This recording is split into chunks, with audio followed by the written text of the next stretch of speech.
Começa agora a Segunda Feminista, um projeto do Grupo de Trabalho Gênero da Ampul Brasil.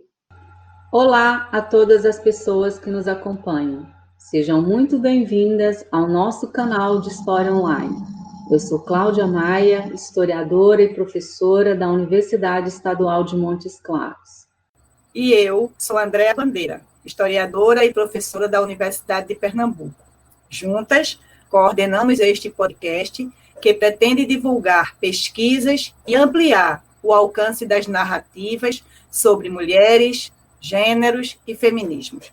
Todas as segundas-feiras, traremos uma nova roda de conversas com quem faz história.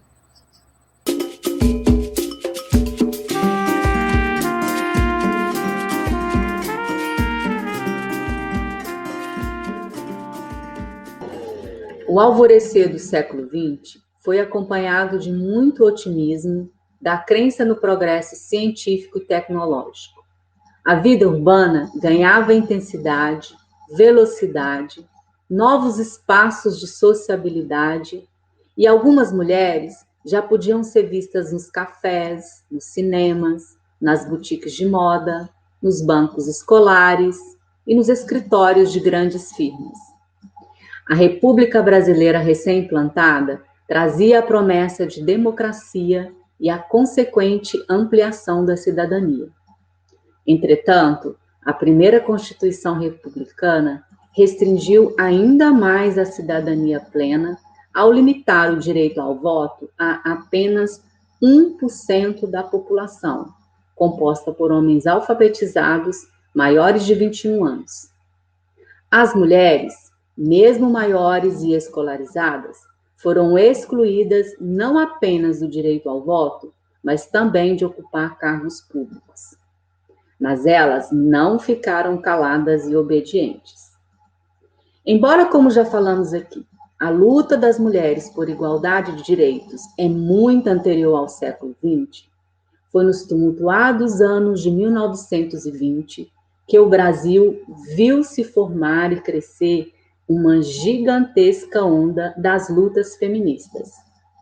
Dentre elas, a luta pelo sufrágio universal feminino, que se espalhou para quase todas as regiões do país.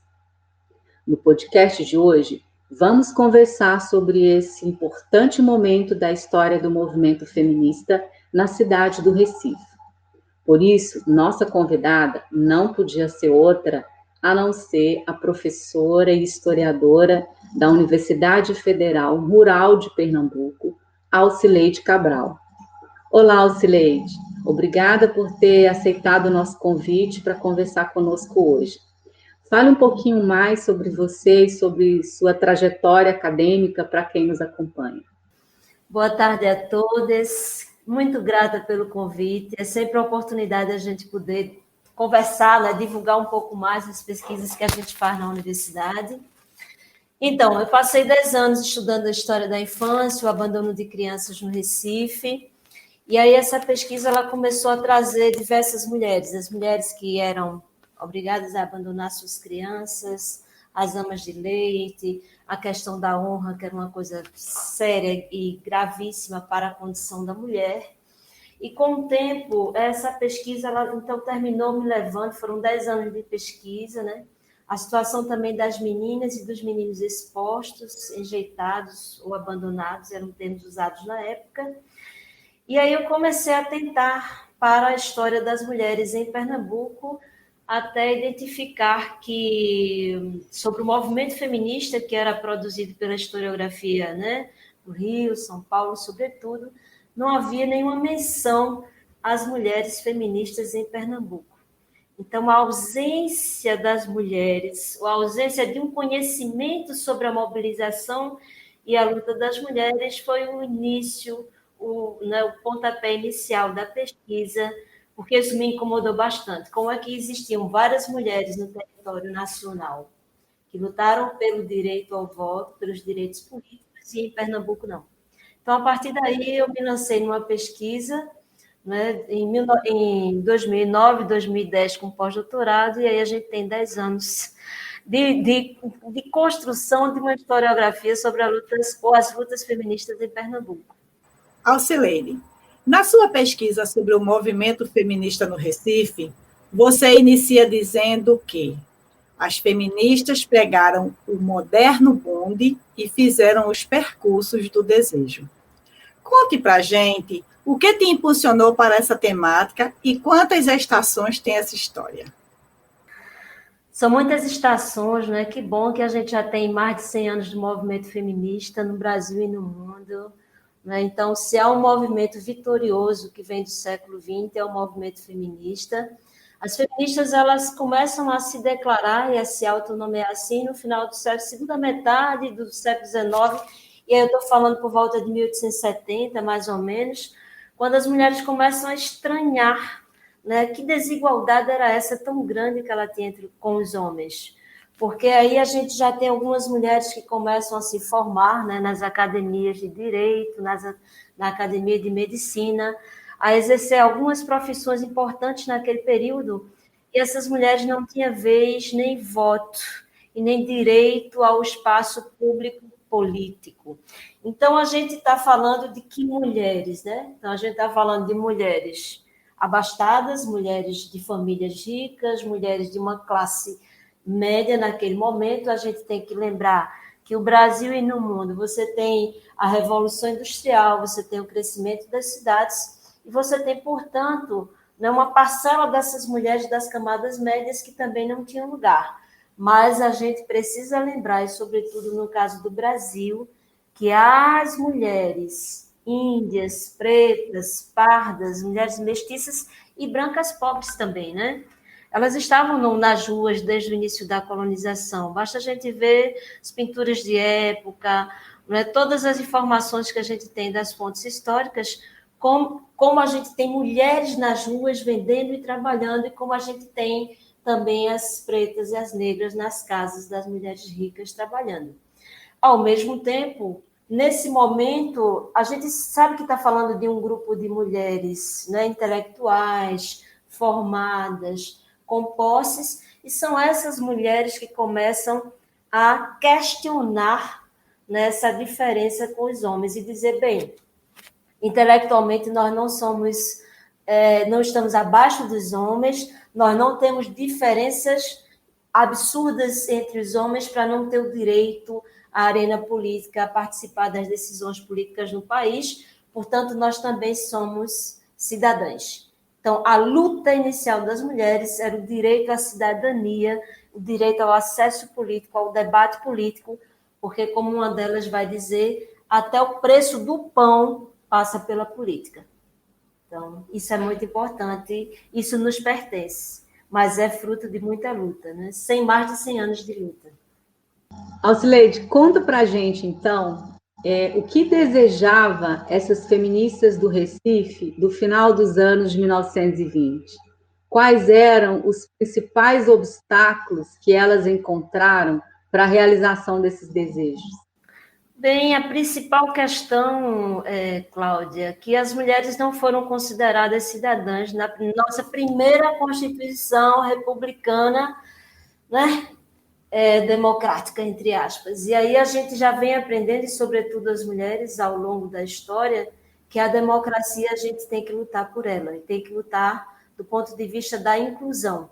Porque em nenhum momento a Constituição de 1889, ela declara explicitamente que as mulheres não podiam votar, como ela declarou em relação aos mendigos, aos padres, aos soldados, mas as mulheres, na prática, elas não podiam votar. Então, quando elas entram com a petição, né, para ter direito ao voto, também direito de serem eleitas, de participarem de partidos políticos, os juízes sistematicamente vão dizendo não.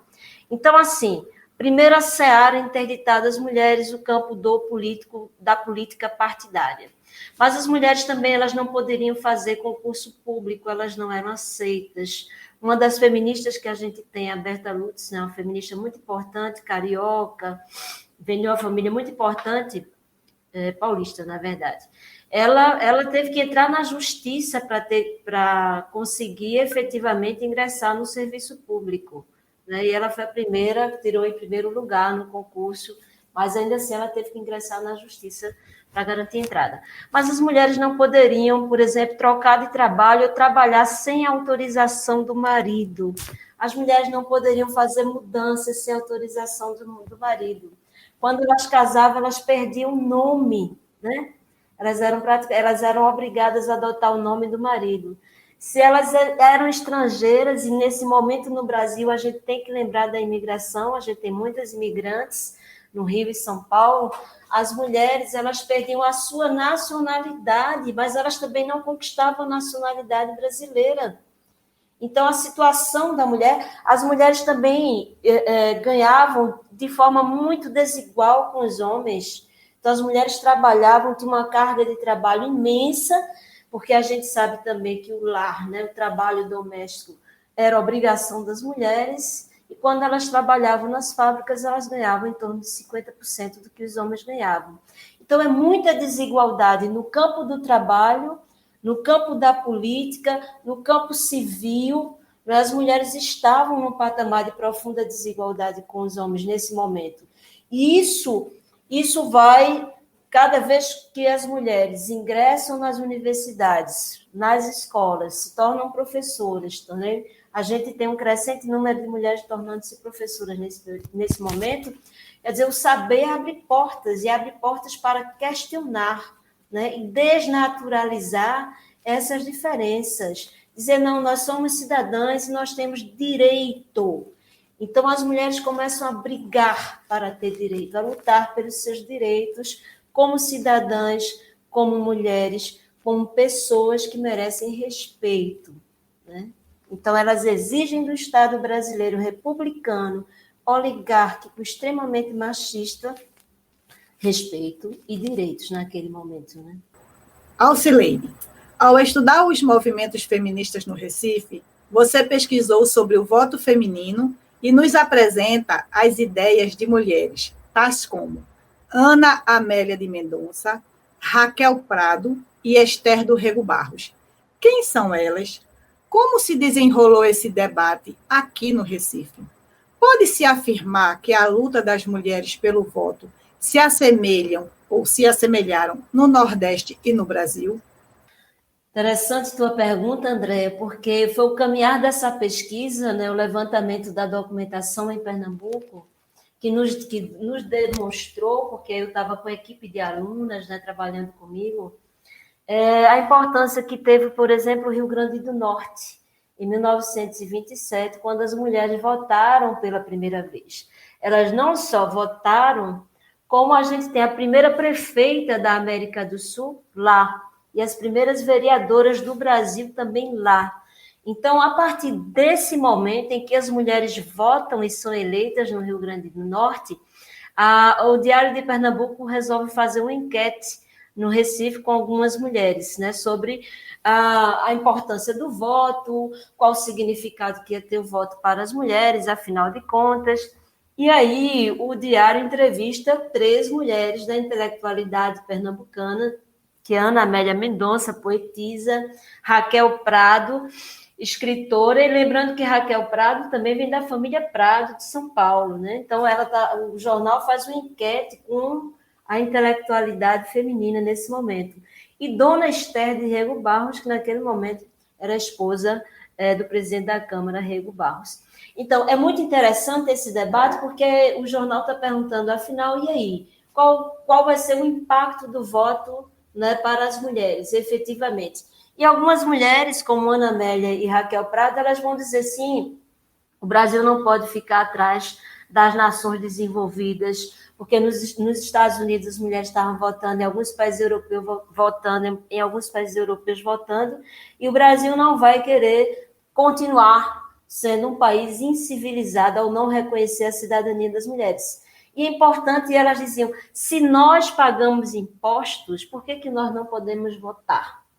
E o debate continua. Interessante é o posicionamento da dona Esther de Rego Barros, que ela diz assim, olha, as mulheres vão votar, isso vai ser inevitável, mas eu não acredito que irá modificar muita coisa a introdução das mulheres na política. Um outro debate em torno do voto feminino era se no momento em que as mulheres fossem às urnas, se elas efetivamente iam deixar suas obrigações com o lar, né? Cuidar de marido, cuidar dos filhos, cuidar da casa. E elas vão dizer, algumas delas vão dizer assim, sim, mas as mulheres já saem para trabalhar e elas já passam um tempo fora da casa. Então, a obrigação das mulheres, ela continua. Porque uma das coisas que a gente observou durante esse debate, e aí é importante colocar que haviam várias feministas, vários posicionamentos, né, em relação ao voto feminino. As mulheres anarquistas, por exemplo, elas não acreditam que o voto ia ter maiores implicações na vida das mulheres trabalhadoras, das mulheres pobres. Então, há um tenso debate. E há uma parte das feministas também vai dizer que, olha, a mulher, a obrigação com o lar deve ser do homem e da mulher, não só da mulher. Então, há um debate sobre isso. Mas há também um posicionamento político do que a gente chama das feministas liberais, Berta Lutz, aqui em Pernambuco é de Virgens de Sá Pereira, de que em nenhum momento o voto ou a saída das mulheres às urnas ou a entrada das mulheres nos partidos políticos deveria prejudicar a sua obrigação com o lar. E nesse momento a gente tem que ser bem claro, né? Porque essas mulheres eram mulheres da elite ou das camadas médias, né? Com posses. E aí, essas mulheres, elas realmente não realizavam trabalho doméstico. A gente tem que lembrar que elas tinham as empregadas domésticas, amas da casa. Então, quando elas diziam isso não vai ter implicação no trabalho doméstico, não ia ter mesmo. Porque essas mulheres, em geral, elas tinham trabalhadoras domésticas em suas casas. E é isso que o movimento negro feminista nos cobra, né? As feministas negras. É fácil dizer que a entrada na política não ia ter maiores interferências no tempo do trabalho doméstico. Porque o trabalho doméstico era realizado pelas mulheres negras, né? Então, assim, se um lado, o discurso feminista nesse momento é importante ao reconhecer, né, que nós tínhamos direito à participação no espaço político partidário, mas nós sabemos que esse espaço político e partidário ele exige tempo. E que tempo é esse? Que até hoje a gente não conseguiu resolver com os homens que a gente convive. Ou, quando conseguimos resolver de forma ainda muito parcial, né? Então, há um caminho aí para a luta, para a gente avançar nessa paridade de trabalho doméstico, porque o trabalho político ele exige tempo, sim, nós sabemos disso, como mulheres, como trabalhadoras que somos, como mães, enfim, esses inúmeros papéis que nós exercemos, mas o campo da política e o campo da atuação política, seja ela qual for, exige tempo. Então, tantas notícias e embates sobre as conquistas feministas fez surgir duas organizações que pretendiam lutar pelos direitos das mulheres. Conte-nos mais sobre as recifenses Marta de Holanda e Edwige de Sá Pereira e a criação da Federação Pernambucana para o Progresso Feminino em 1931. Então, Andréia, Cláudia, foi super importante a gente descobrir, porque eu não fiz sozinha essa pesquisa, né? Eu estava no arquivo público, quando a gente começa a pesquisar o Jornal Pequeno, o Diário de Pernambuco, o Jornal do Comércio, e a gente se depara em 1931 com a chamada de uma reunião das mulheres para a criação da Federação Pernambucana para o Progresso Feminino. Nós que somos pesquisadoras, historiadoras, para isso achar o ouro, né? Você está procurando, você achou, era nosso ouro nesse momento. Então, foi de uma alegria imensa, porque finalmente a gente começava a ter ideia de que existia uma organização em Pernambuco. Continuamos a folhear os jornais, e aí os jornais também apontam a uma outra instituição chamada Cruzada Feminista Brasileira, de Marta de Holanda. E a gente tinha, então, a descoberta de duas grandes feministas em Pernambuco. Marta de Holanda é da Vitória de Santo Antão. A Vitória de Santo Antão fica a 52 quilômetros do Recife, só para quem não é do Recife ter ideia. É zona da Mata Sul. E Marta vem de uma família de escritores, uma família tradicionalíssima da cidade. Eu tive a oportunidade de ir com as meninas lá em Vitória. a gente conheceu o Instituto Histórico lá de Vitória, a documentação que tem sobre Marta de Holanda, e Marta de Holanda, naquele momento, ela era bem mais jovem do que Edviges de Sá Pereira, e ela, quando as mulheres votam, em 1927, no Rio Grande do Norte, ela já abre um processo para ter direito a se tornar eleitora em Pernambuco, e ela é a nossa primeira eleitora pernambucana mesmo. E em 1927, ela escreve uma carta para Berta Lutz, do Rio de Janeiro, né? Berta é uma das figuras bem importantes nacionais que a gente conhece, e ela tem um papel importantíssimo também no Rio Grande do Norte. Ela luta muito. Ela estava muito próxima do governador do Rio Grande do Norte naquele momento. E aí a Marta já se intitula como uma feminista incendiária. Eu imagino que Berta Lutz, lendo isso, deve ter tomado um susto. E Marta sempre foi uma figura muito irreverente na cidade, muito comentada, muito falada. E ela mora um tempo em Recife, ela faz muitas festas, era uma escritora. Em 1930, ela escreve um livro chamado Delírio do Nada. Então, Marta é essa figura que cria a Cruzada Feminista Brasileira.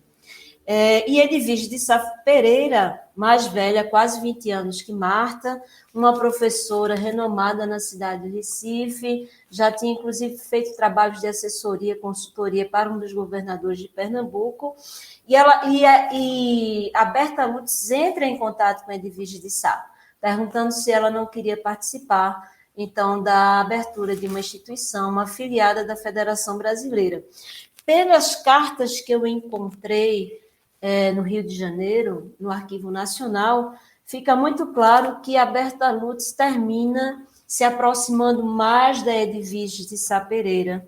E a Edviges, essa professora de nome, uma intelectual importante, escritora, fazia parte da Academia Pernambucana de Letras, também da região da zona da Mata de Pernambuco, uma cidade chamada Barreiros.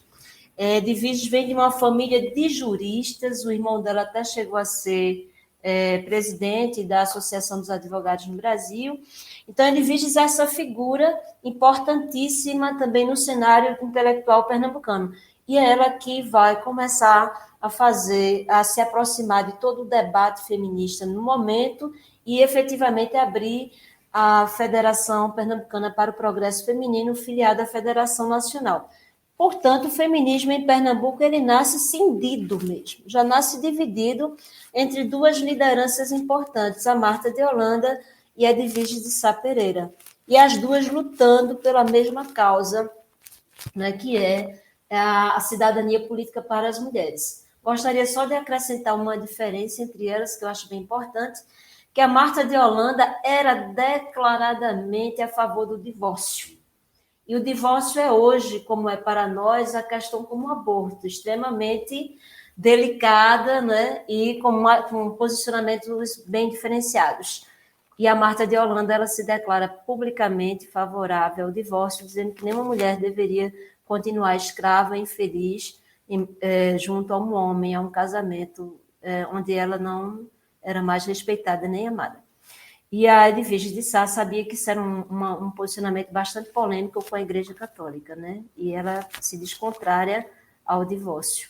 E esse é um posicionamento bem importante entre elas duas, a diferença, né? Em 1932, conquistamos o direito ao voto. Em 1988, com a nova Constituição, as cotas partidárias. Em 2010, elegemos nossa primeira presidenta, Dilma Rousseff, que após uma forte campanha marcada por preconceitos de gênero, sofreu um golpe em 2016. O Brasil ainda é um país que tem os menores índices de representatividade feminina na política, ficando atrás de países como Burkina Faso e Síria. Somos apenas 16% no Senado e 10,5% no Congresso. Ou seja, após 100 anos do início da luta das sufragistas brasileiras, por que esse quadro de desigualdade ainda persiste, Alcileide? Como você avalia a participação das mulheres nesse campo político? Importante a questão que você levanta, Cláudia, para a gente ter noção de quanto a nossa luta tem que ser permanente, né? Ainda bem que as mulheres continuam, né, abrindo novas searas, porque depois de 100 anos da nossa entrada, quase 100 anos da nossa entrada na esfera política partidária, a nossa representação ainda é muito pequena. Aí a gente tem ideia do peso, do significado que tem o machismo no nosso país, né? Então, a gente tem partidos dominados por homens, né? Você tem uma cultura machista e patriarcal arraigada, né? Arraigada nas nossas práticas cotidianas, nas instituições, em todos os lugares. Então, para a gente ter uma ideia, em 2009, a gente tem a lei que diz que a cota de 30% dos partidos devem ser nas candidaturas femininas, e depois a gente vai ver, a partir das pesquisas, né, dos cientistas políticos, como isso virou uma fachada, inclusive para queimar as mulheres que eram indicadas como candidatas depois. Aí, 2017, mais uma tentativa de reforçar a participação das mulheres, né? 30% dos recursos dos partidos do fundo eleitoral deveriam ser investidos nas candidaturas femininas. E aí a gente vê mais uma vez as mulheres envolvidas em uma série de lamas dos partidos políticos, como laranjas e desvios desses recursos para efetivamente os candidatos homens que os partidos querem que sejam efetivamente eleitos, né? Então, falta investimentos nas lideranças femininas. Isso eu tenho conversado com as meninas que participam de partidos políticos, e elas dizem, nossa, quase todo investimento são nas lideranças masculinas, jovens masculinas, né? E não femininas. Esse tempo da ação política, quando a gente imagina se uma jovem é mãe, que tempo é esse que ela terá para dedicar à atuação política? E essa falta, né, de percepção, ou de como os homens dentro dos partidos têm dificuldade de aceitar as mulheres como lideranças políticas nesses partidos, inclusive que às vezes tem dono, entre aspas. Então, por aí a gente tem uma estrutura, eu diria, partidária ultrapassada. O Brasil vem discutindo isso constantemente, a necessidade da gente rever, né, toda a estruturação no nosso sistema de representação, né, que está capturado, né, pelas corporações, capturados por grupos com muito poder econômico. Então, a gente tem muitos desafios pela frente. E eu gostaria de, dentro desses desafios, lembrar só duas coisas que eu acho importante. Uma são as experiências das mulheres lá atrás, em 1935, quando a Berta Lutz consegue ingressar, em 1936, né, no Congresso Nacional, ela era suplente na época, o deputado falece, ela entra, e a gente tem uma importante atuação na legislação social naquele momento, como os movimentos feministas no Brasil, eles foram importantes, sim, para garantir direitos das mulheres trabalhadoras e direitos sociais. E em 2018, eu gostaria de chamar a atenção para a nova experiência, que são as juntas, nesse mandato coletivo do PSOL. A gente teve em Recife, quando a gente tem 5 candidatas de origem social bem forte, né? Uma advogada trans, uma comerciante informal, uma sindicalista e professora da rede estadual, uma produtora e comunicadora, e aí a gente tem uma experiência fantástica de representação a partir desse coletivo. Também Minas, né, Cláudia? Você que é de Minas, tem a experiência da Gabinetona. Então, eu acho que a gente está começando a furar esse bloqueio aí, a partir de uma outra proposta de financiamento de campanha e uma proposta coletiva que tenha efetivamente respaldo nas nossas bases sociais. É para ver se, uma vez lá, a gente consegue efetivamente novas mudanças, nova percepção e igualdade de relações de gênero, né? Dos gêneros, de todos os gêneros, não só entre homens e mulheres, né? Mas são muitos desafios, eu acho que a gente tem muitas lutas pela frente. Precisamos conhecer mais o significado do papel social das mulheres. E o que você nos contou, Alcileide, nos ajuda a pensar como mulheres e homens se relacionam nos seus cotidianos e as consequências dessas relações para a qualidade das nossas vidas. É importante pontuar que as mulheres sempre participaram ativamente no mundo e que elas fizeram e fazem história. E a historiografia deve refletir essa participação, bem como reconhecer a importância do papel das mulheres nas transformações sociais. Se estamos aqui falando para o mundo, devemos isso às mulheres que fizeram história. Alcileide, penso que as pessoas que te escutaram hoje tiveram a oportunidade de se aproximar mais dos conhecimentos produzidos dentro das nossas universidades e estão mais curiosas para saber mais sobre as temáticas dos feminismos, dos movimentos feministas no Recife, no Brasil e no mundo, e como as relações de gênero marcam o nosso sentido de participação social e direito à cidadania. Muito grata. Obrigada também a todos que nos acompanharam no programa de hoje. Eu gostaria de agradecer a oportunidade, que bom, né, pelo convite e poder tornar essa pesquisa e dar visibilidade às mulheres que historicamente lutaram, né, e nós continuamos a luta, são muitos os desafios. Gostaria de concluir com uma frase maravilhosa da Simone de Beauvoir: que nada nos limite, que nada nos defina, que nada nos sujeite, que a liberdade seja a nossa própria substância. Muito grata. Muito bom, Alcileide. Muito obrigada. Obrigada também a quem nos acompanha hoje. E esperamos todos nas próximas Segundas Feministas. Gostou do programa? Não esqueça de seguir nossas redes sociais e curtir esse episódio. Até a próxima!